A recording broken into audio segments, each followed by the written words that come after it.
All right, hello everybody, and welcome back to our second session of the day. Our second panel is titled Differentiated Gender Construction and Performance in Pre-Socialist East Turkestan. And our first presenter today of this panel is Dr. Aysma Mirsultan. Dr. Aysma Mirsultan is a librarian at the Berlin State Library's Department of East Asian Studies. And her presentation today is titled The Status of Uyghur Women as Reflected in Pre-Modern Uyghur Legal Documents. Aysma. Thank you so much. It's a great honor for me to be here and present my paper. So why I selected the topic for this workshop. So family disputes having to do with marriage, divorce, adoption, and child custody discussed in Uyghur legal documents belong to the first half of the 20th century have rarely been studied. Ildiko Belahan and Linda Benson have written landmark studies of marriage and divorce in East Turkestan in the late 19th and early 20th century, pointing out the frequency of divorce and remarriage among the Sunni Muslim Uyghurs and paying particular attention to the relatively widespread practice of the temporary marriage, which is normally associated with Shiites. To date, we have no comprehensive overview of Islamic law on marriage in Republican era. Belahan's work provides us with some important sources concerning the previous period. Ethnographic works from Uyghur scholars Abdulkarim Rahman and Abdurrahim Habibullah give us only a generalized overview of Uyghur marriage practice. While these studies are either based on external sources or comprise ethnographic data, we lack a systematic study of indigenous legal documents. These family disputes concerning divorce and child custody besides marriage are closely tied to the status of women within the Uyghur community. So far, I have not encountered any legal documents on marriage. So accordingly, this paper examines Uyghur divorce and child custody. So you can see the contents. So during the first half of the 20th century, there are some legal documents from Khotan, Kashgar, and Kucha on divorce and child custody in my collection, and also in Sugawara's collections, Leiden's Leiden collection, the Dayung's collection, actually. So, and then Islamic Art Museum of Malaysia, and in Zhang Sai's publication. Moreover, there is a record of divorce in Kashgar court from 1892 in Berlin State Library.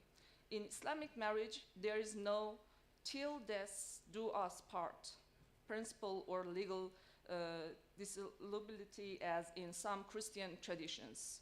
The husband is the provider and head of the household, while the wife manages the home and children. Divorce, so disfavored, is permitted, and women do have the right to seek separation.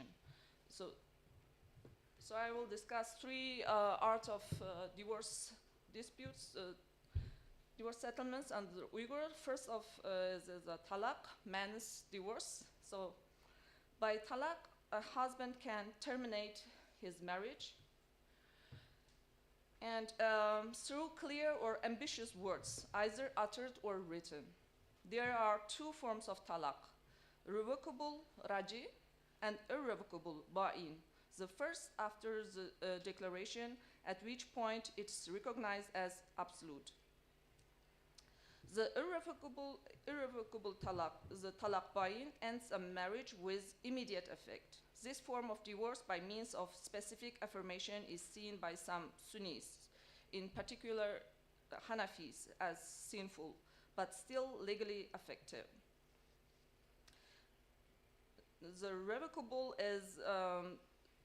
stipulates that the divorce becomes valid only at the end of the waiting period. So irrevocable talaq was the most frequently encountered form of the talaq in the late 19th and 20th century among Uyghurs.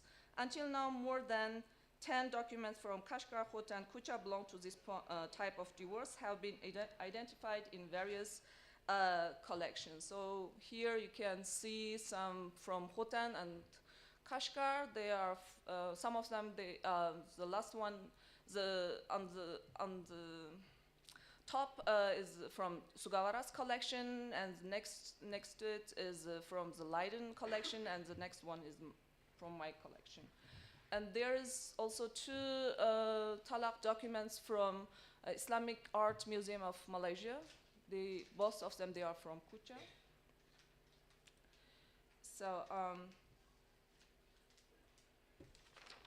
So talaq bayin is defined in Majmu'at al-Masail.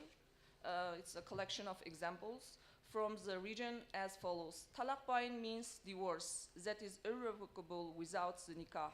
He is not allowed to do 3 in 1 talaq. Talaq bayin is abominable if it's not necessary. Qadi seals are found on all of these documents, indicating that the Islamic court performed a notarial function by registering a number of divorce cases.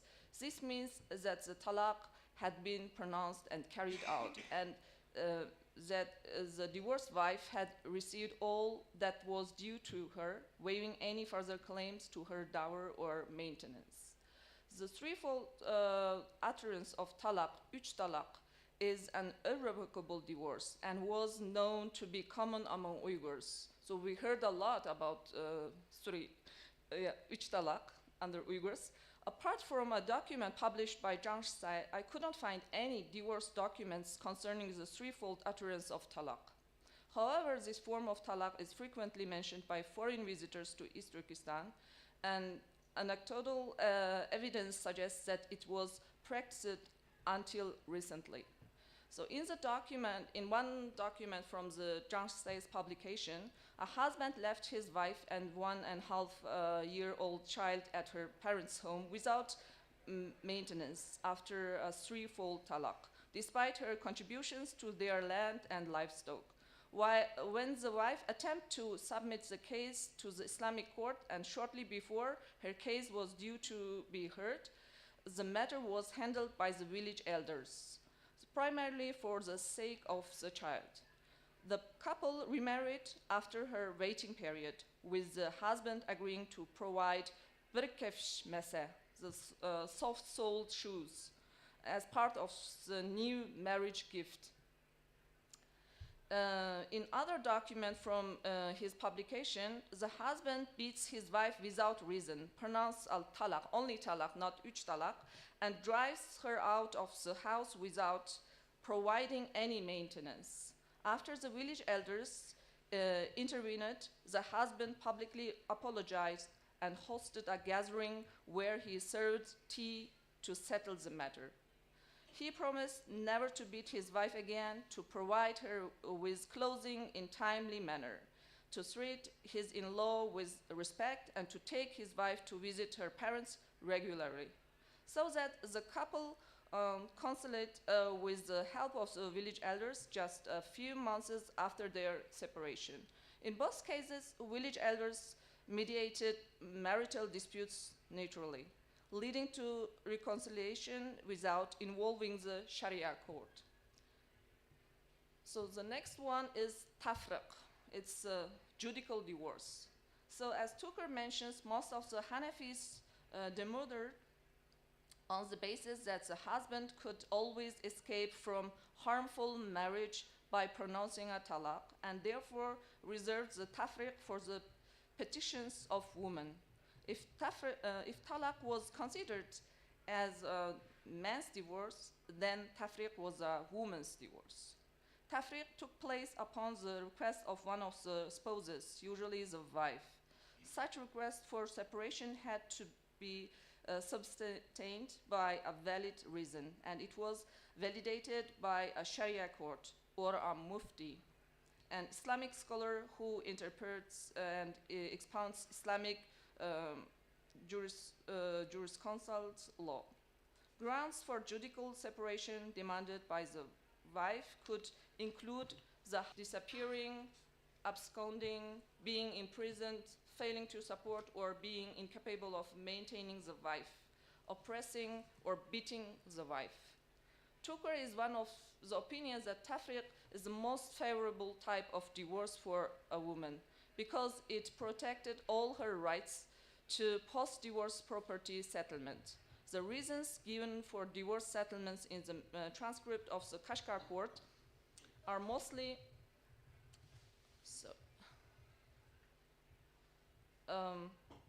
a lack of financial support due to the husband's absconding. Those cases therefore belong to this form of divorce. So here we can see how high the divorce rate in Kashgar was at that time in 1892. Almost all of these cases relate to the husband's disappearance without paying maintenance. So moreover, I discovered two additional legal documents in the Hartmann estate in Halle, part of the 1892 Kashgar court records, but lacking the Qadi's seal. So here's the first document on the left side. So you could not find the Qadi seal in this document, and it's a part of this Kashgar court records. So one concerns Mihman Bibi from Aslan Artuç Boyamet, who reported her husband's disappearance 16 years period. So the document was not fully validated. Another document is a letter from Daoud Akhund to Hafiza Khan. So this is a letter from Daoud Akhund. Daoud wrote that he reached Qarqaliq after parting away from her, and after consulting camel traders, decided to go to Tod. I don't know the name of this place. So, unable to secure a place to live with her due to his parents' circumstances, he advised her to remarry if she found a suitable match. The letter, lacking terms like talaq bayin, may serve as a Sharia court divorce certificate, validated by Daoud Akhund's fingerprints. You can see two fingerprints. So it underscores how easily men could decide to separate from their wives. So another one is Hula, a woman's divorce. So here we can find two Hula documents from Sugavaras and also Dayung's Leiden collection. So in Islamic law, a marriage may be dissolved not only by, but also by an agreement between the husband and wife. Dissolution of marriage by agreement may take the form of Hula. To knowledge, Hula has not been attested in period scholarship on East Turkestan, unlike in West Turkestani documents, aside from the Majmu'at al-Masail. There are no historical sources about Hula in East Turkestan. So Hula means literally take something off and points to the temporary alimony that wife is expected to pay. Some scholars of Islamic family law have characterized Hulas as divorce by mutual consent, while others have described it as divorce initiated by the woman. The disputes in Sugavaras and also in Leiden collection appears to demonstrate such cases by mentioning the concept of Hula in this region.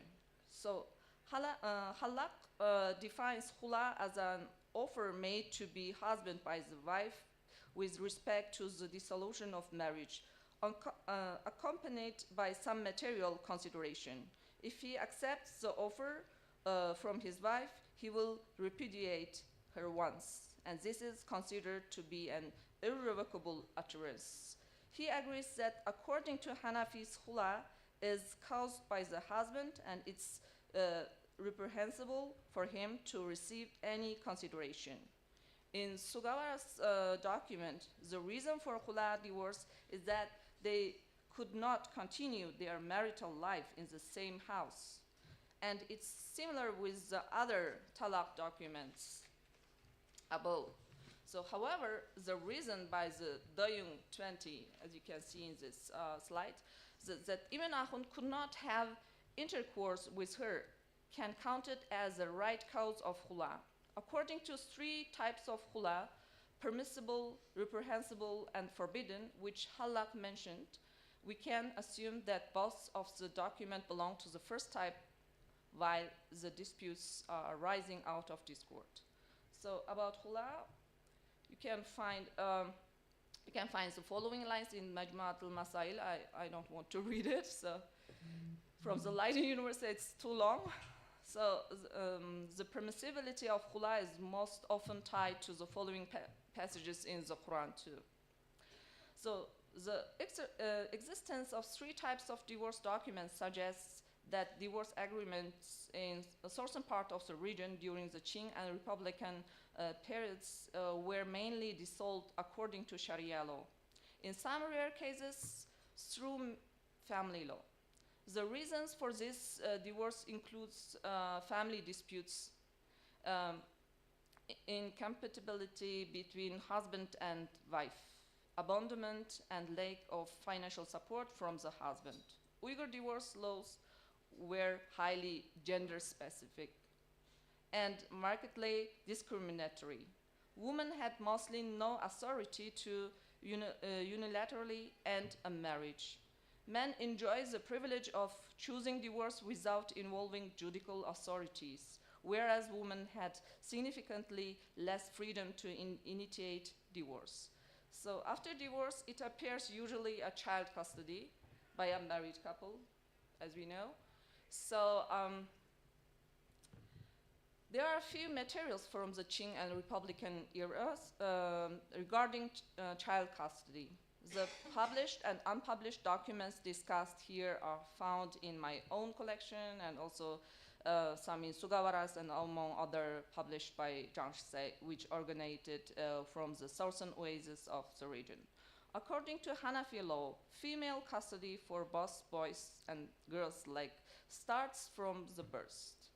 The age and gender of the children and the marital status of the divorced parents have a huge effect on child custody. Hanafi scholars have divided the upbringing of a child into three categories: Vilayat al-Hanada, Vilayat al-Tarbiya, and Vilayat al-Mal. Vilayat al-Hadana is the guardianship of the infant, and in this stage, young children should be brought up by their mother. Vilayat al-Tarbiya is the children's education. Vilayat al-Mal is the guardianship of wealth, and it relates more to the father than the mother. But the interests and wishes of the children play an important role in this stage. So all three forms are represented here in the text corpus. So the first one is guardianship of the infant, and you can find these documents.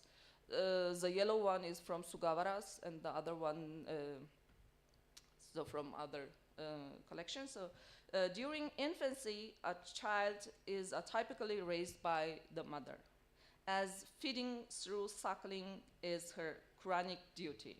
In Uyghur society, children under 7 were cared for by the mother, while the older boys stayed with the father and girls with the mother.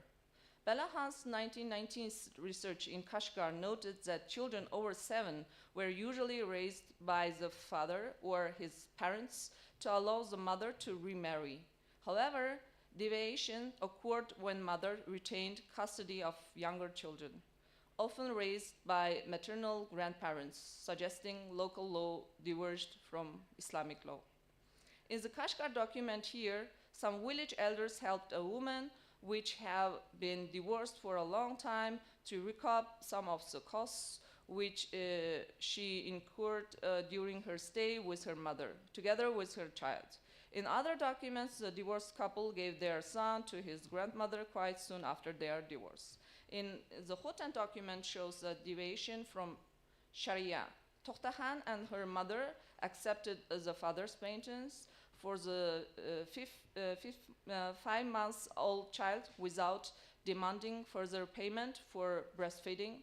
Under Sharia, a mother can claim breastfeeding payment after irrevocable repudiation. And divorced father must provide spousal and child support. Here, only the mother or maternal grandmother agreed to raise the child as the father refused responsibility. So, here's another one. Guardianship of education and of wealth. So I put both of them in one slide. So guardianship of education and of wealth are believed to be the duty of man rather than of woman. At this point, it's usually the father's responsibility to ensure that a child receives the appropriate education. There is no reason why a mother should be excluded from performing this duty. But what is clear is that the mother does not have the responsibility to bear the cost of that education. The financial responsibility lies with the father.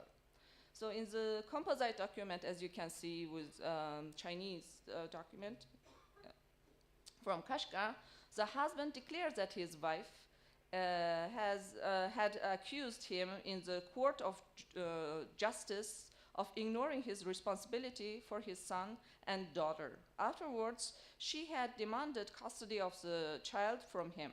Then he had confirmed the divorce once more time and affirmed that his children belonged to their mother and that he no longer held any rights to them. In the other document, an ex-husband complained to villagers about child support for his daughter, claiming he had paid so far and asking for help with her clothing. The ex-father-in-law agreed to relieve him of repayment in exchange for the clothing.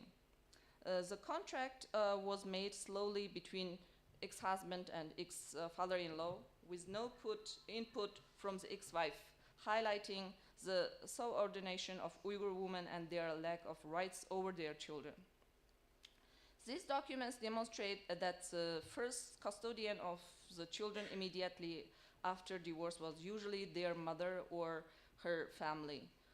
On occasion, not only the mother but also the maternal grandparents would receive guardianship of the infant. Somehow, the narratives in these documents do not leave a good impression of the male actors. The fathers of the children in the documents appear to have paid more money or given some clothing to their divorced wives after being pressurized to do so by the village elders. So if we came to the conclusion, so talaq was a most common form of dissolution of marriage, despite some sources in Western travel literature and Chinese sources from the first half of the 20th century, which emphasize the dominance of patriarchal structure in the region. Uyghur women did have some leeway to exercise agency over their lives within the constraints of patriarchal structures. These observations are also confirmed by the evidence of the divorce documents discussed above. So according to the Khula document, which I discussed here, some Uyghur women in Khotan, only in Khotan, made good use of this provision when they wished to free themselves from the constraints of an unpleasant marriage. Khula, or buying divorce, was a legal option for a woman to divorce her husband as soon as possible without any difficulties, even if it meant the loss of their rights to her dower. However, khula appears to have been less common than talaq in certain parts of the region. Tafriq in other form of women's divorce that enable women in difficult marriages to initiate and obtain a divorce without their husband's consent, while retaining all their rights to their dower and maintenance through judicial means. Almost all documents on child custody shows us that there was some deviation in local law from Sharia in Uyghur society. Moreover, Chinese law must have impacted on child custody in the region as well. Besides some rare cases, the documents indicate mainly that disputants resorted to law and written agreements frequently in case of domestic disputes. So most cases shows that Uyghur women were subordinated to male authority and lacked rights over their children, while men often avoided taking responsibility for them. So the reasons for this behavior remain unclear. So thank you for your patience.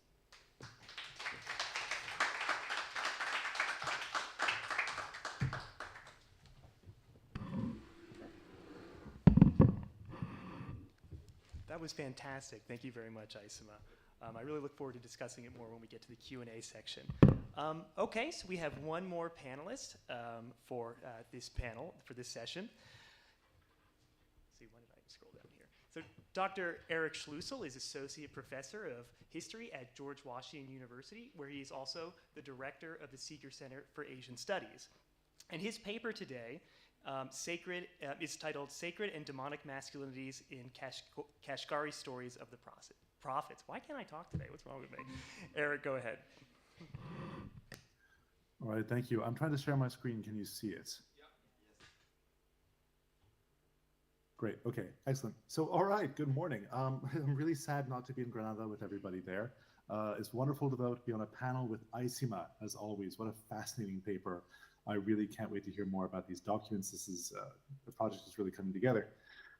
So today, given the theme of the conference, first of all, thanks very much to the organizers for having me in.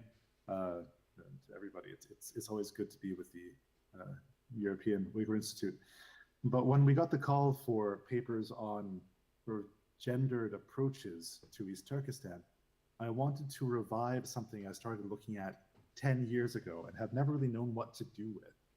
And this is basically a study of the stories of the prophets literature and the way that it models masculinities in its specifically Kashgari varieties. Right, so let's see if that still works. Okay, so in the pre-modern period, how did Uyghur people, Turkic-speaking Muslims in the Tarim Basin, know how to be a man? We haven't had much study of masculinity in the Uyghur context. Jay Doucher's book, Down a Narrow Road, of course, is a wonderfully rich ethnography, but it's one of the few things written in English. And I'm going to bring a perspective basically derived from other studies of the Islamic world, particularly Iranian studies, Persian studies, to try and explore this from another direction. And a big part of my argument today is that popular sacred stories provided diverse models of masculinity in the context of manuscript and oral and vernacular culture. Now, what do I mean by that? So, many of you may know this already, but it bears some explanation. Today I'm talking about the stories of the prophets, or in Arabic, Qisas al-Anbiya. Now, the Qisas al-Anbiya, the stories of the prophets, are a variety of literature that is found throughout the Muslim world in several different varieties. They've existed for many, many centuries. This is what we call peri-Quranic literature. That is, this is literature that travels with the Quran and expands upon it narratively. The stories of the prophets in particular, these build on the Quran, they build on the Hadith, but they also build on the folklore that has itself informed the tradition of Islamic revelation from Syriac Christian and Jewish tradition, among others. And they talk about the lives of the prophets, from Adam to Muhammad, and everyone in between. We'll talk about three of them today, Yusuf, Nuh, and a non-prophet called Aj. For many people in the Muslim world, and this is, I think, especially true in Central Asia, the stories of the prophets have long formed a fundamental way of understanding history and one's place in the world. That is, a lot of people who grow up with these stories, these are stories that explain where the people of the world came from. And they take things that might be mentioned only briefly in the Quran, and they expand on them at great length with narratives and stories that say, where did things come from, and often help to locate the reader in the broader sweep of Islamic revelation. So these are sacred stories, but they're also extremely popular entertainment, which is to say that the stories of the prophets have evolved to include many stories that are clearly there primarily because they're fun to listen to. And they've become some of the most popular and widely circulating stories across the Islamic world. Now, to be clear, in the Uyghur context, you may have read Qisas al-Anbiya in modern Uyghur, published by Xinjiang Renmin Zhubanshe. That version of the stories of the prophets, I have to be clear, is actually a version developed in Tashkent in the 1890s. That was made in lithographic prints. And what we're looking at here is a distinct tradition of the Qisas al-Anbiya that appears to be centered around Kashgar, and which is known from manuscript. I've been looking at it for a long time. So to make a long story short, I've read at least 5 different versions of this from just the area of Kashgar, dating from 1752, a manuscript composed in Poskam, actually, so a little distance from Kashgar, and others from Kashgar proper, one maybe from Karakash, and they all appear to build off of each other over time. That is, the earliest version of this Kashgari Stories of the Prophets tradition seems to have inspired its own series of changes and expansions that then took place over the next 2 centuries. It claims to be the stories of the prophets written by Rabghuzi, written in Khwarezmian Turkic in the 1300s. It's actually very, very different. And so I've referred to it as pseudo-Rabghuzi because it claims to be Rabghuzi, but isn't. I want to emphasize this is a distinctly Kashgari Qisas al-Anbiya tradition that is not fully represented today and has not really been addressed by much scholarship, apart from some stuff by Gunnar Yari.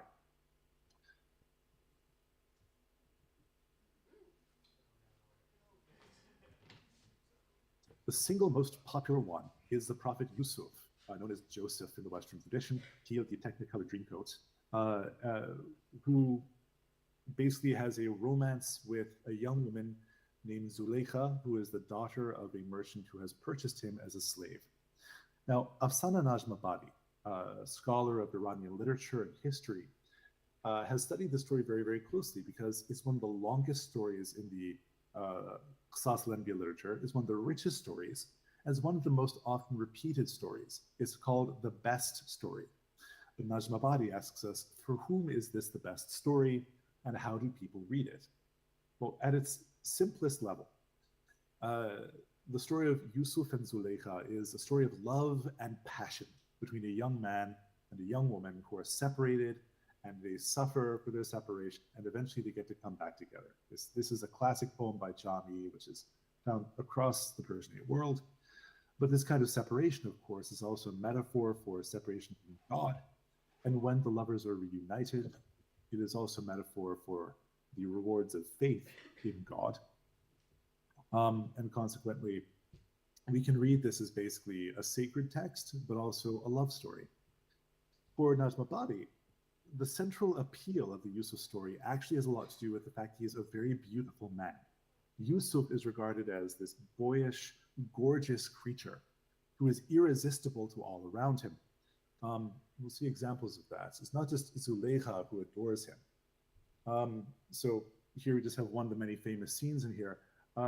Yusuf is so attractive that the ladies of the court cut their wrists upon seeing him. And this is sort of thought to be a kind of metaphor for menstruation, which is conceived of at this time in this context as a reaction to sexual desire and passions rising, rising up. And here, with many, many episodes where Yusuf is constantly being chased by the ladies of the court or the ladies of the household who want him to come and play with them. And here he's finally cajoled into going with the ladies and recites a poem for them. Zuleika, who has a passionate love for him, gets very jealous, etc., etc.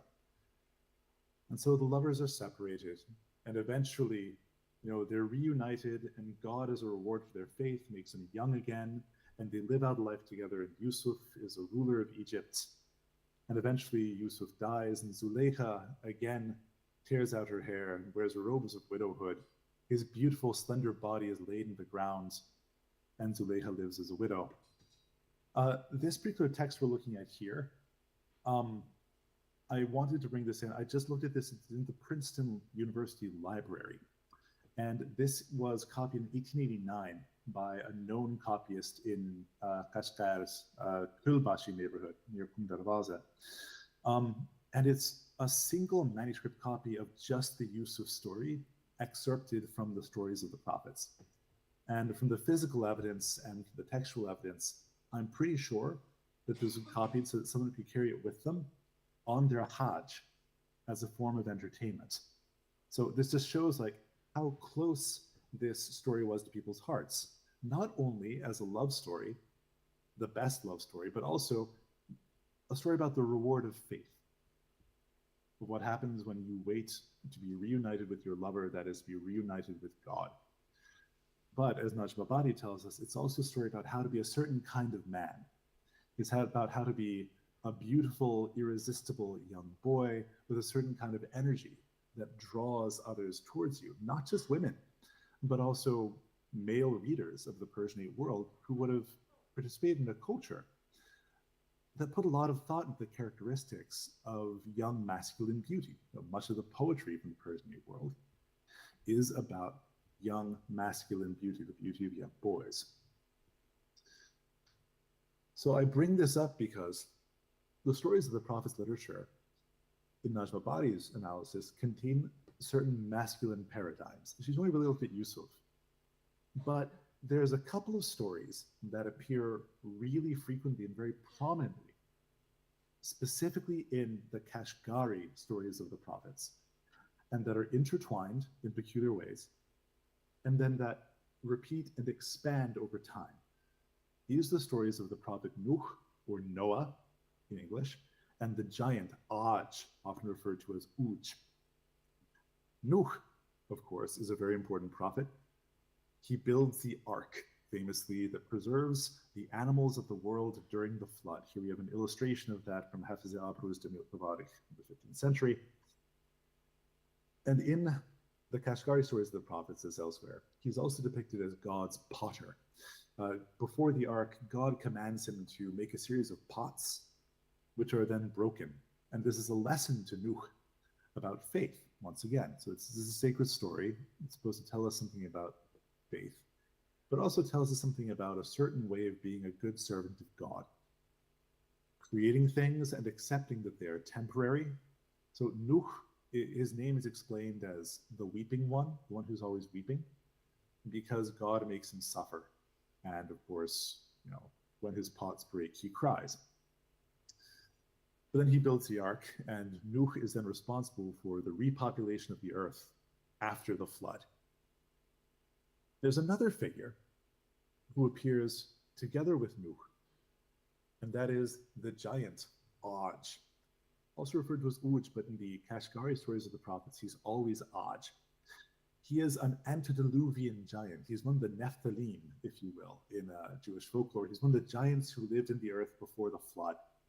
And so when the flood destroys the earth, it only goes up to Aj's knees, and he survives. And he helps Noah, or Nuh, by pushing the ark around as it travels.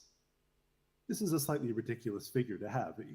Aj is the only figure in the Kashgari stories of the prophets who is, one, not a prophet, but two, has his own chapter heading. So he bears a special position.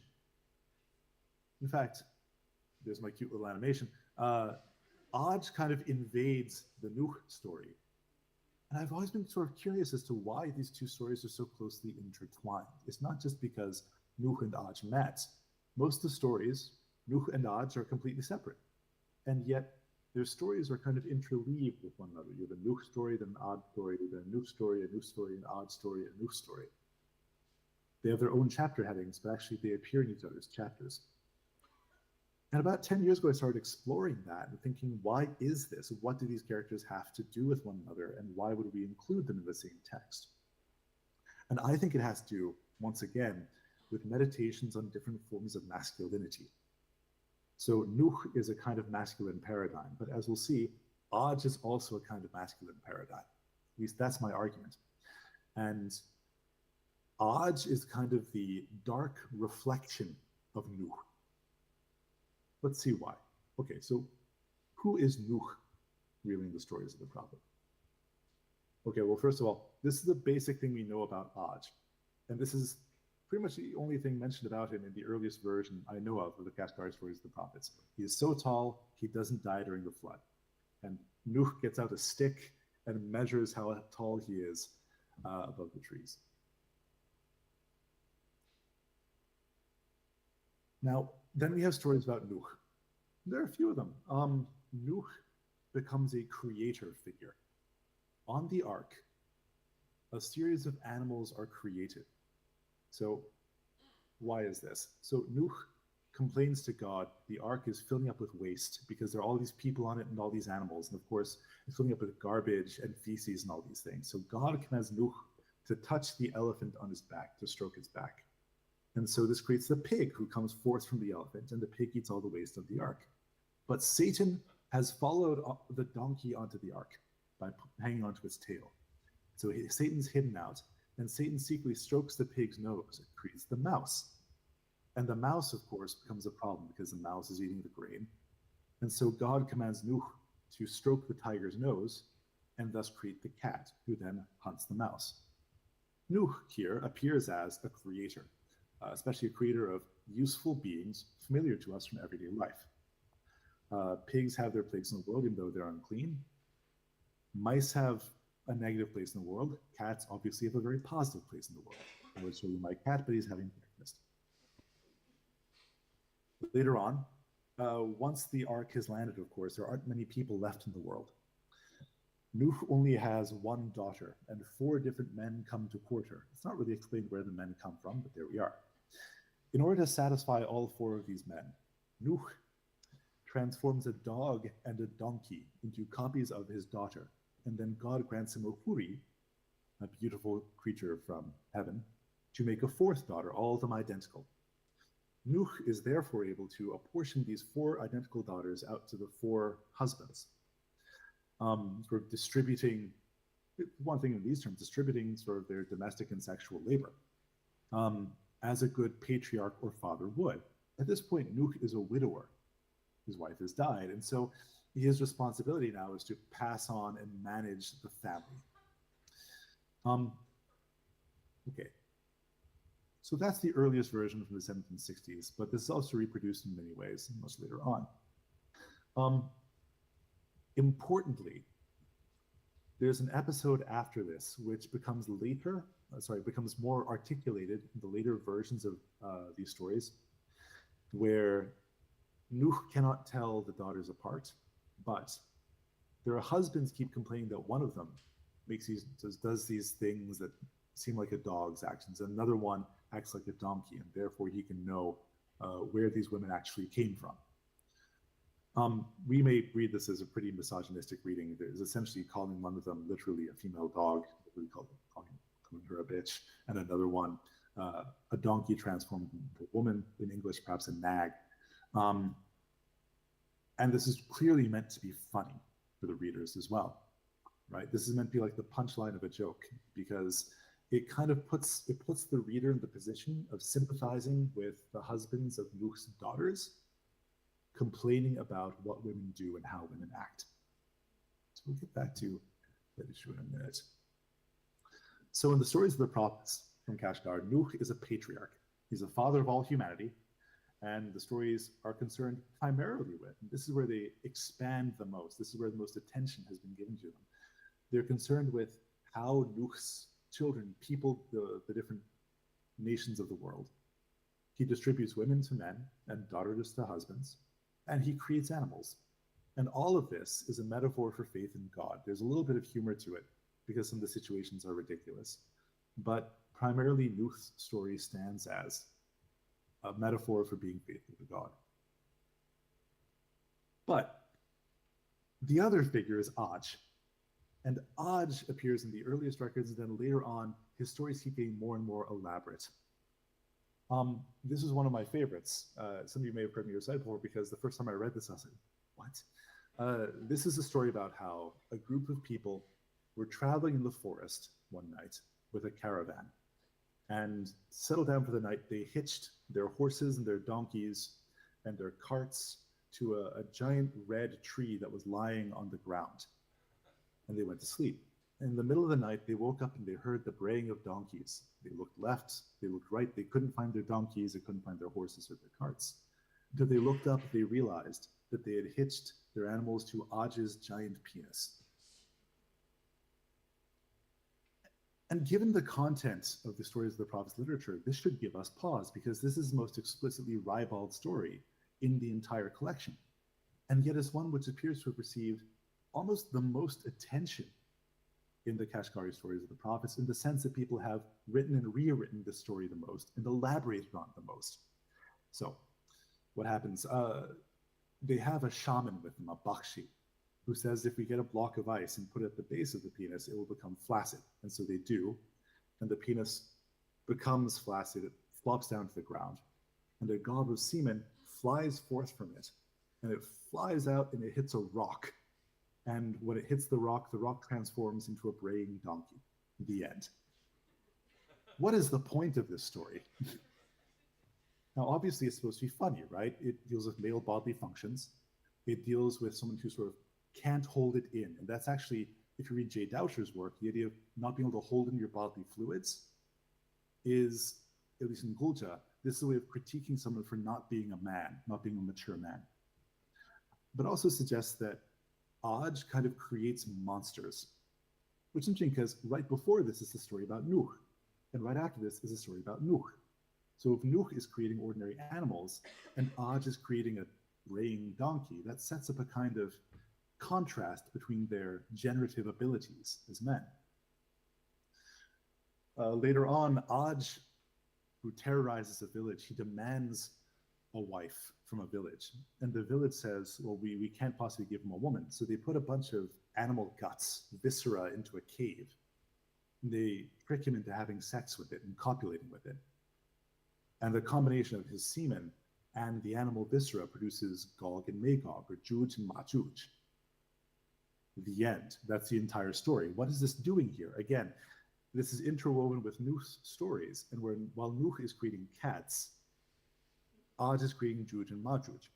Later on, of course, the Qisas al-Anbiya comes back and it says, actually, there are many stories of where Juj and Majuj came from, well, including that they're children of Adam. But the one that we have here is that it's the offspring of Aj, the giant.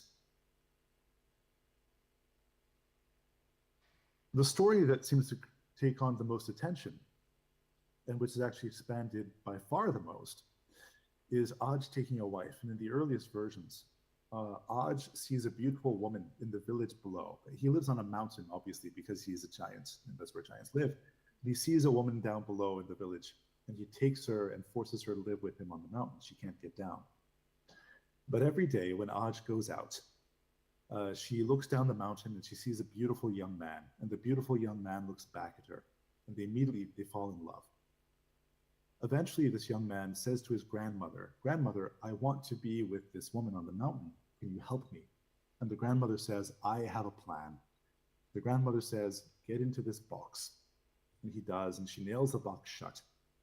She takes this box, this sanduk, you can see it in the manuscript there, and says to Aj, "Please take care of this box for me. This is a treasure I need you to guard." And Aj agrees to guard the treasure. And so now every day, when Aj goes out to do his business, whatever that may be, he emerges from the box, and the young man, the young woman, they have sex, and then he goes back in the box, and then Aj comes home. This goes on for a while, until one day Aj suspects that something has changed, that something is wrong. And he tests to see whether the woman is still a virgin. He finds that she is not. And so he kills a young man dead. And wait, let me think about this. No, sorry. In this version, he stands over the young man and his grandmother, and he defecates on them. Which again, if you think about Jay Doucher's work on masculinity, chichamas, you can't hold in your diarrhea. That's a way of criticizing someone for being sort of an unrestrained and immature man. Now the story ends there. It's clearly meant to be funny. Again, we have bodily functions, but here critically, we also have this element of sexual domination. of some kind, this demand on Aj's part to dominate a woman. This story actually expands a lot over time into 1933, the latest version, when it becomes much longer, and there's a poem added to it. We would like to think that this story about Aj is an example of what not to do and what not to be, that someone would read this and think that this is a horribly misogynistic tale and it shouldn't be funny, apart from the fact that it has shock value. But at the end of this expanded story, there is actually a poem in Parmak Vazin, in finger meter, the standard typical meter for folk rhyme, which is about how you cannot trust women. And so the latest version we know of the stories of the prophets of Khadgar actually presents this story as one we're supposed to sympathize with Aj and take his perspective, and how women like this woman who's forced to be his wife are treacherous and will betray you for a more beautiful young man. So what the heck is Aj then? I would say that Aj is the dark mirror of Nuh. Whereas Nuh is supposed to be a benevolent patriarch, Aj is a violent husband. He's not the beautiful youth of Yusuf. He's not the wise father of Nuh. He is an unrestrained person who is seeking out womanly company and has not yet matured and has sort of has this destructive power in his sexuality. He is, unlike the people who Nuh brings forth, who come after the flood, Aj is from before the flood. He's primeval. He's a kind of relic, right? He's a taker of wives and a punisher of women and rival men. So in some ways, a young man might look at Aj and think that's real power. You know, this could, as a figure who might actually be very appealing in some ways to a frustrated, edgy, immature young man who's sort of trying to figure out what sexuality is. Young men typically enjoy the most ribald, rudest, crudest stories the most, don't they? But the stories tell us that Aj is also a creator of monsters, not a creator of cats, but a creator of Gog and Magog, of Juj and Majuj. This is not a sacred story. He's not a Hazreti Nuh. So Hazreti Nuh is a holy Nuh, Hazreti Yusuf is a holy Yusuf. He's just Aj, Aj ibn Unuk. He's the son of his mother. So what is he a metaphor for? Why is he here? What did men see in this story? This brings us back, I think, to Asana Najmabadi's approach, where she asks, whose best story is this? I think that the Yusuf, Nuh, and Aj stories are all sort of examples of pious literature, also serving as a kind of misogynistic entertainment. That's also a meditation on different kinds of masculinity. Here's why I think so. One is that all of these stories are about figures who have control of women one way or another. Yusuf is irresistible in his beauty. Aj is jealous and violent. Nuh is a father who can be obeyed. But each of them are at a different stage of life. Now, Aziza Shah Nazarova has some great new work on sort of gender and woman Sufi masters in Central Asia, where she talks about gendering over the life course and how being a young woman is not the same as being an older woman in many ways, right? Similarly, we see men at three different stages of life: boyish Yusuf, the young and virile Aj, and the widower, the elderly Nuh. All three of these figures perform some kind of act of perhaps penetration, which, if we think about our Judith Butler, is part of the performance of masculinity and the performance of dominance and power. Yusuf caused women to cut their wrists in passion. Aj literally has sex with a cave. And Nuh, he sort of touches animals. In some versions, he uses a staff, which is a kind of phallic symbol, to create something from them, gently. But ultimately, originally I said sacred and demonic masculinities in the abstract, but I think the word might be monstrous. We have examples here of masculinities that can be sacred and some that can be monstrous. And while there might have been a moral lesson here, an idea that there are some ways to be a good man and some ways to be a bad man, some ways to be a good Muslim and pious man like Yusuf or Nuh, and some that are bad, like simply Aj, I get the sense that the stories of the prophets ultimately served as popular literature, these stories in particular, because they presented men with ways of thinking about sexuality and masculinity. I would love to hear about any other potential analyses that you have, and thank you for your attention and time.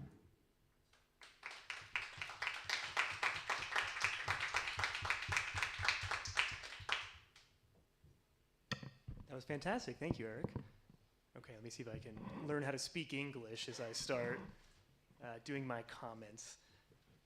So I'm thrilled to be here. I'm really, appreciative of being invited by the European Uyghur Institute, and I'm, extraordinarily pleased to be a discussant on the panel with really these two very excellent papers that I enjoyed tremendously.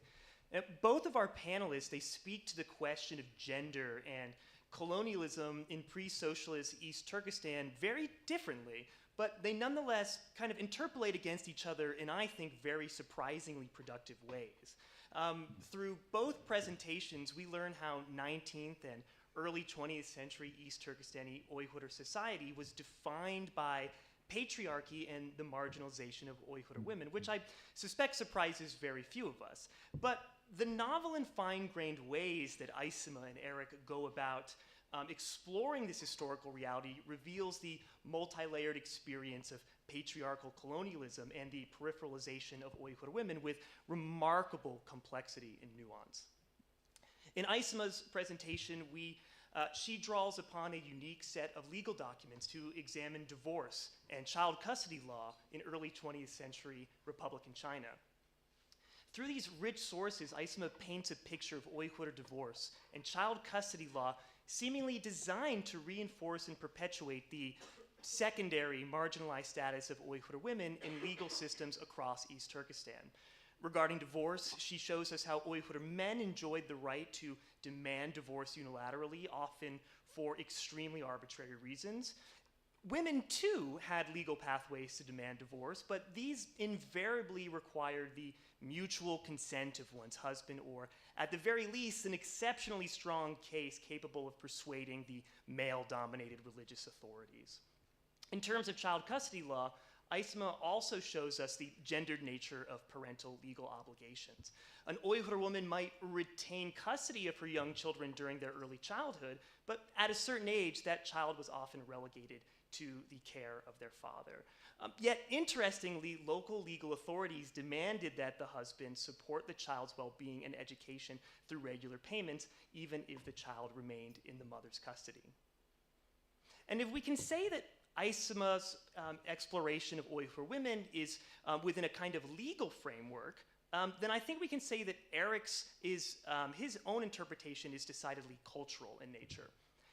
Eric's presentation pulls together a series of popular tales from the stories of the prophets to map the dynamics of Uyghur masculinity construction in Qing and Republican East Turkestan. And by teasing out the gendered subtext in the stories of Yusuf, Nuh, and Aj the Giant, Eric elucidates a number of masculine archetypes that informed identity formation of Uyghur men and attitudes towards Uyghur women. These stories, we learn, are deliberately aimed at male readers through their, as Eric says, ribald nature and highly sexualized misogynistic imagery. Whether it's the idealized feminine man, the sacred and creative man, or the archetype of, as Eric says, the monstrous or demonic powerful man, such as Aj the Giant, we come away from Eric's presentation with a new ability to imagine how Uyghur men consumed these texts and shaped their own notions of masculinity. It is, in a word, I believe, fundamental to our exploration of gender in the history of the Uyghur homeland. Yet, hanging over our attempts to understand and historicize gender in East Turkestan, and indeed a central theme for this weekend's conference, is the reality of centuries of Chinese colonialism and the distorting influence of the Western observer. That there's something objectionable about the construction of legal frameworks or cultural masculinities designed to marginalize women is, I think, obvious to us all. But I think that the decision of our panel and conference organizers this weekend to center colonialism in the theme encourages us to move beyond this kind of simplistic moralistic framework and further interrogate the positionality, not just our sources, but also the ongoing global superstructure of colonialism that underpins the creation of so much of the knowledge about Uyghur women, a superstructure that all of us, especially Western scholars in the room, including myself, belong to. The call for papers for this week's conference asks us, do Muslim women need saving? Do Uyghur women need saving? And as historians, we might similarly ask ourselves, who has the right to label Uyghur women as victims? Who should tell their stories? And how should those stories be told? And so as I think about this thorny question of colonialism in the history of Uyghur women, I want to pose a few related questions to our panelists just to get our discussion started. And these are questions that they can address or ignore as they see fit. Aysima, I'm very curious. In what ways do you see early 20th century Chinese colonialism shaping Uyghur divorce and custody law in your research? I wonder, for instance, if Uyghur women were, for example, encouraged to find peaceful solutions to marriage disputes to avoid involving the Chinese authorities. I'm also curious what your perspective is as a scholar who is deeply familiar with the works of researchers like Linda Benson, and how do you feel that, in what ways do we see that the historical Western gaze of actors from the 19th and early 20th centuries doubly marginalizing Uyghur women through their own writings on marriage, divorce, and child custody? And as for Eric, in your presentation, you make a tantalizing claim about how aspects of the stories of the prophets changed under various Jungar and Chinese imperialist governments. And I'm thinking specifically about how you say how China was mentioned as a homeland for the Turks in one of the earlier texts, but it was removed in another. I wonder if you'd be able to speculate about how life under colonial rule influenced the archetypes of masculinity you identify in these stories. In their excellent introductory essay that was included with the call for papers, our conference organizers highlight, quote, the tension between the emasculation of men, actualized by the economic and political disempowerment, and their parallel imagination and representation as threats to settler society through their portrayal as aggressive, savage, and violent subjects in need of containment and control, unquote. So, Eric, I guess to rephrase it, can we productively understand aspects of these Uyghur masculine archetypes as the product of a crisis in masculinity brought about by foreign colonial rule? And I have a great deal of other questions, and perhaps I'll raise them later if we have time, but right now I'd like to yield the floor to our panelists and also to the audience if they have any questions. Thank you.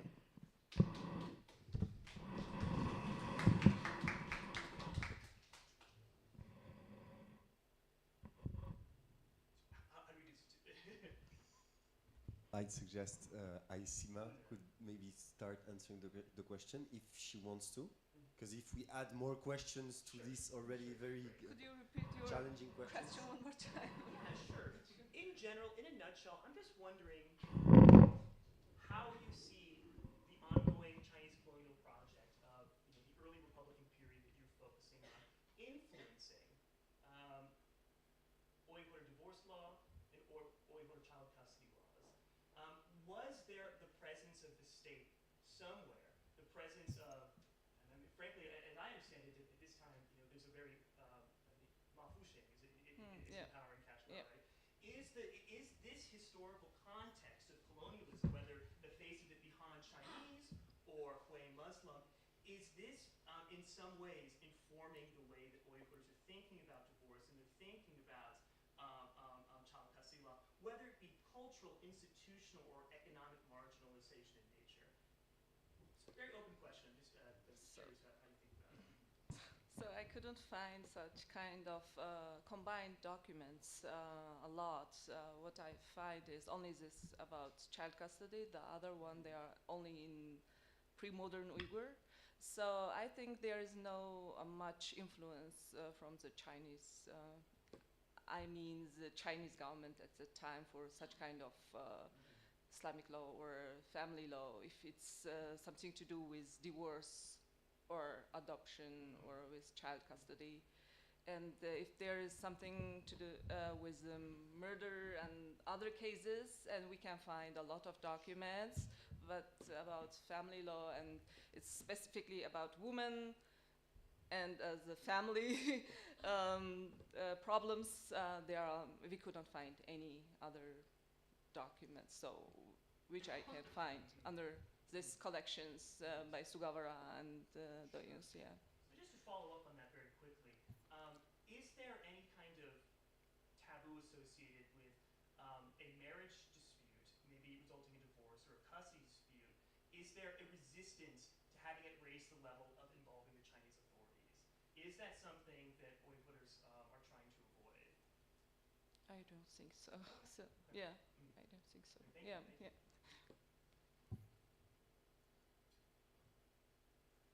Yeah, I completely agree with Isama. And on a very similar note, I'll say, was there a crisis of masculinity? I don't think that men typically need to experience a crisis to engage in misogyny or patriarchy. So that's not a necessary condition of these stories. I have argued that there was a bit of a crisis of masculinity in the late Qing period, specifically because of the impositions of the late Qing regime, involving specifically issues around marriage law and family law and heritage, but also because the increased trafficking of Turkic-speaking Musliman Uyghur women to Chinese settlers. But I don't necessarily see that playing out in these particular stories. I do think that it affects the way that people talk about groupness and heritage and the peopling of the earth. And I've talked about that in the book Land of Strangers. But as for the specific story about Nuh and Aj and the sort of their generative power and such, and especially about Yusuf, there's not a single trace of Qing or Chinese dominance in there. What I have noted, though, is I think we need to look at the broader vernacular literature, which does have a lot of discussions of sort of gendered relationships and gender roles. And it's long been noted that in the late Qing period, in the early Republic, there are quite a number of stories about independent women, especially merchant women, and about smart princesses who take over the ruling of a kingdom. There are an increasing number of powerful women in these stories, and they're not characterized in negative terms. If anything, their husbands are the buffoons. And that might be played for a kind of crude humor. But I also wonder if it relates to something that you have studied, Kevin, and that is the issues resulting from changes in the labor market. From the data that I've looked at, or the anecdotes I've looked at really, a lot of major towns in East Turkestan experienced a shift in gender ratios in the late Qing period because of men going to seek work elsewhere. And it seems like this actually changed marriage patterns, and this actually changed ideas about gender roles to some degree. Now, again, the stories I'm looking at here date from the 1750s to 1930s, and we don't see a lot of change in terms of attitudes. We just see the expansion of certain narratives. So I don't necessarily see a clear historical causality there. But I think if you look at the broader literature, yeah, you could see a change in norms. You'd have to get pretty specific to connect the cultural history to the social history.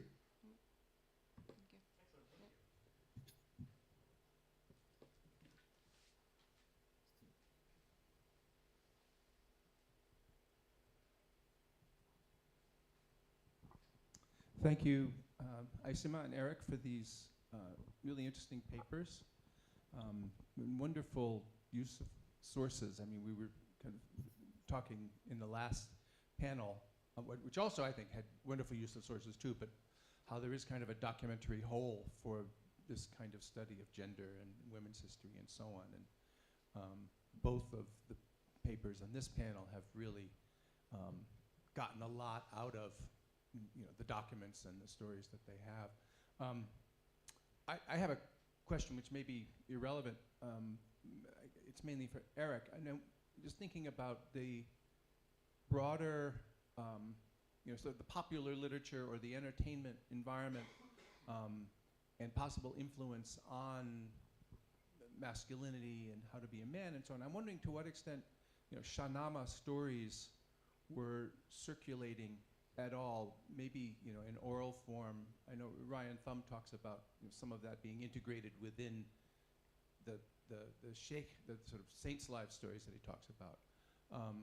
Are those models around as well? So that's my question. For sure. Thank you, Jim. That's a great question. So these stories of the prophets, a couple of them are labeled, saying that you should recite them at certain shrines in order to gain great benefit. The earliest one comes from the shrine of Hussein near Posgam. And so there's a clear link here between these and the broader oral traditions and the tradition of hagiographical literature and recitation that Ryan Thum has studied. So these are part of the broader circulation of stories. And if you look more broadly across Central Asia, you find elements of these circulating in a lot of different places.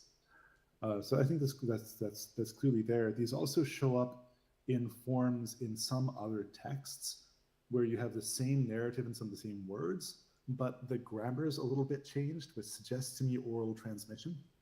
In fact, there's a pair of stories I really like. It's the story, it's a sort of a cycle of 3 stories with a frame story, which is about going to seek the Emperor of China for his wisdom. And it's actually, the first story is about how the Emperor of China has been castrated and a black slave is employed to impregnate his wife for him. And then it goes into stories about the clever princess managing the kingdom better than her husband. The 2 manuscripts I know are in London and in Germany, Berlin, I think.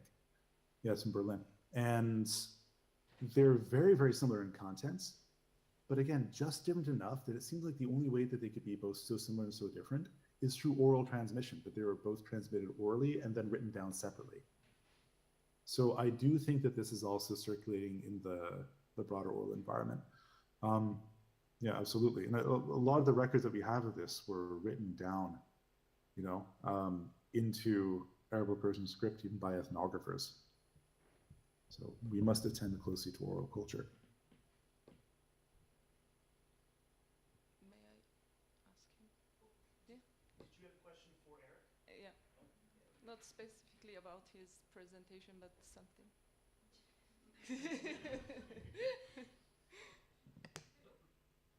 Yeah.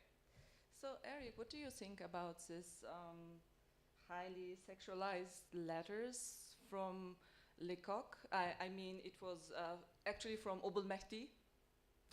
And Lecoq sent these letters to the different Orientalists in Europe. And it's also something to do with such kind of texts from Kashgar or somewhere.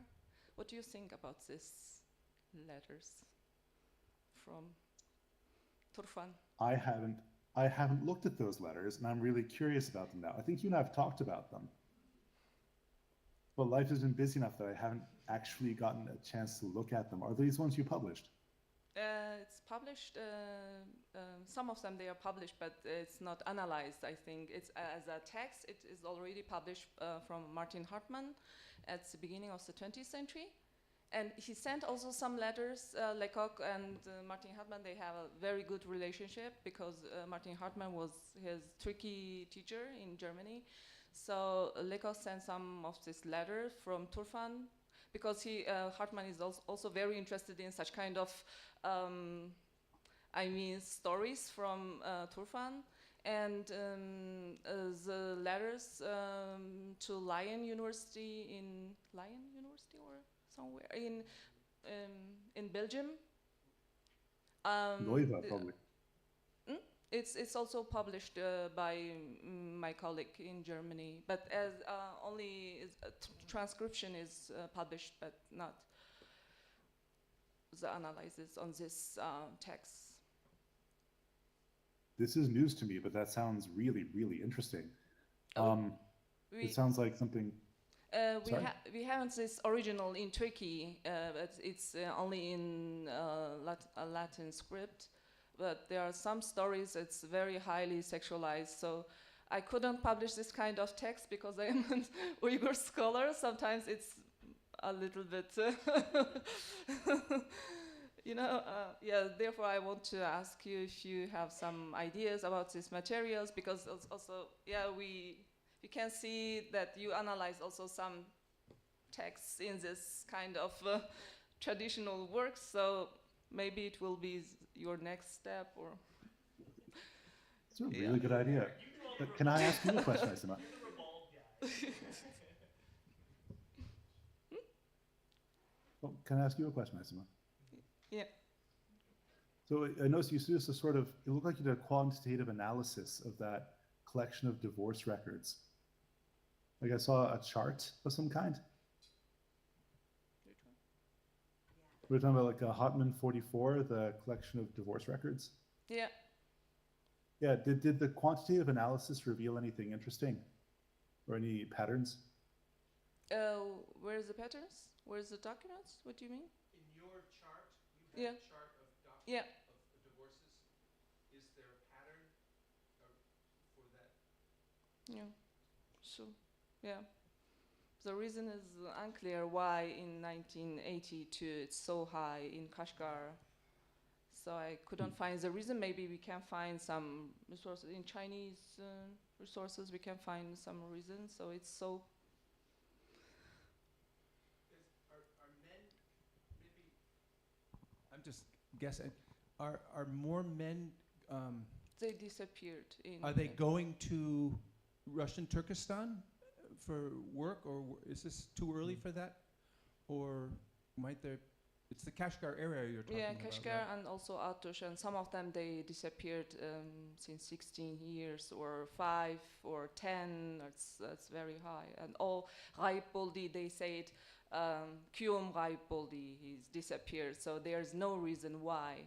So we couldn't find the reason. That was the only thing I could think of about that time. That may even be a little too early for that. Yeah, but yeah, sort of 1892 yeah. and 93 and so on. So. Any questions from the audience? Yes, thank you for your presentations. That's very inspiring. I have a question for the two of you. It is about the context in which these documents are circulated, produced to ICIMA. Could you describe a little bit what those courts, law courts, look like, as you know? And to Eric, about the bazaar. And it's interesting because ICIMA, you had these pictures of women in the public space. And I've seen several of them, like pictures of the bazaar, and you can actually see women carrying products, maybe going to the bazaar to sell these products. And so I wanted to ask you if you could very briefly describe these places for us, the law courts and the bazaar in a gendered perspective. So in my PPT, you can also see the court, but it's not in Kashgar, it's somewhere else. But the pictures, the other pictures which I choose for my PPT, they are originally from Turfan, from the Turfan, Prussian Turfan expedition. It's not in Bazaar. It's the first one is in front of the house of Sabitahun, the hostel of Prussian Turfan expeditions. So the woman also daughter of Sabitahun. So it's only a story. It's the pictures from actually only from Turfan. Yeah, not from Kashgar. The document I couldn't find any divorce or child the documents on divorce or child custody from Turfan because we have a rare documents from Turfan, and they are all only about sale and land sale and something, but not about family disputes and something like this. So yeah,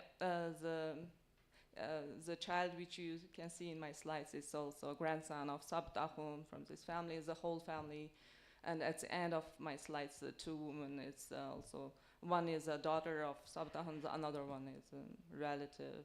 It's only in the family crisis. So yeah, I couldn't find any other. Yeah, we have some pictures in the Turfan archives from Bazar, but there are rare women on the street, so yeah. And in the first picture, you can find the Dorga, and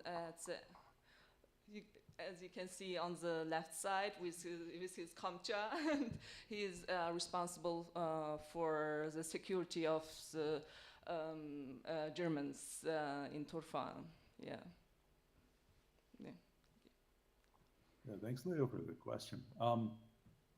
So where, yes, for first where these texts are circulated, and the ones I've shown you today were copied by copyists in marketplaces.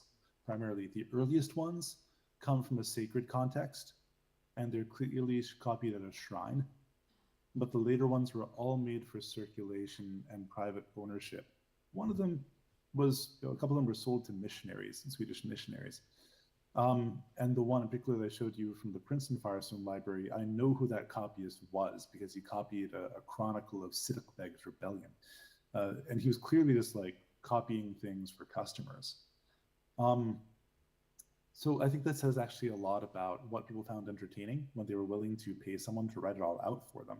That's part of the context we pay attention to when we look at manuscripts. And that really does bring us to the bazaar. My take on the bazaar as a gendered space, I think we need to spend a lot more time looking carefully at specific regional markets and bazaars, and remembering also that bazaars are not isolated, they're part of networks. Even bazaars in major cities like Kashgar, sometimes they'd only really be active one day of the week, and the permanent marketplace would be in another town nearby, like in Tazgund or somewhere like that we don't normally think about very much. So your centers of economic activity are going to be in places often in the countryside, in fact, and not in what we think of as the major cities. From what we know, these were places of sociability where people could build community across long distances. And movement for economic purposes to these centers of marketing was often paired with pilgrimage, movement for pious purposes, which people did on a regular basis. Your average person in the southern regions of East Turkestan went to the market about once a month, which is pretty frequent, I think. A major trader would just go constantly, but your ordinary farmer, about once a month.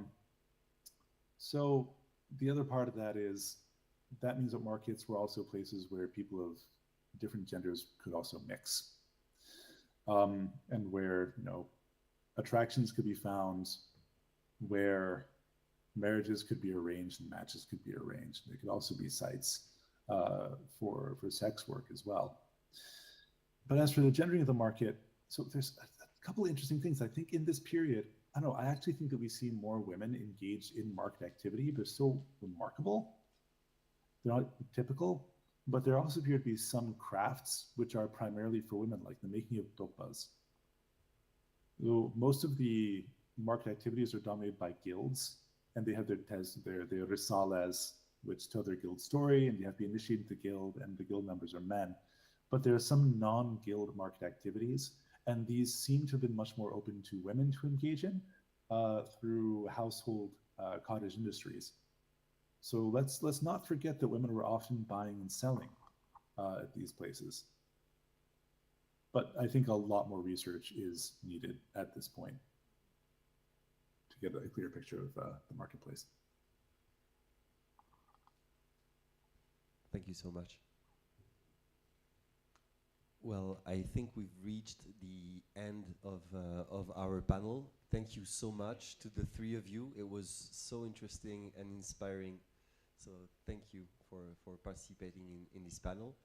And so this is also the end of the online session. Unfortunately, this afternoon's panel will not be broadcasted, but we will meet tomorrow, starting tomorrow morning at 9:30 for the rest of the conference. And before closing in, I think Dilnur had an announcement to make. We have prepared a small gift for you, and it's a European Uyghur Institute. We translated from French the violentometer. We translated into French and English and Uyghur. I know that you have several couples here and only one violentometer per couple, because we don't have much. I have very few of them here, so you can take it. And I think it's very much useful for you, Western Uyghur or not. So, voilà. And we will send the PDF for those Oui, voilà. of you who were not able to attend. So yes, thank you we very can. much. Thank you.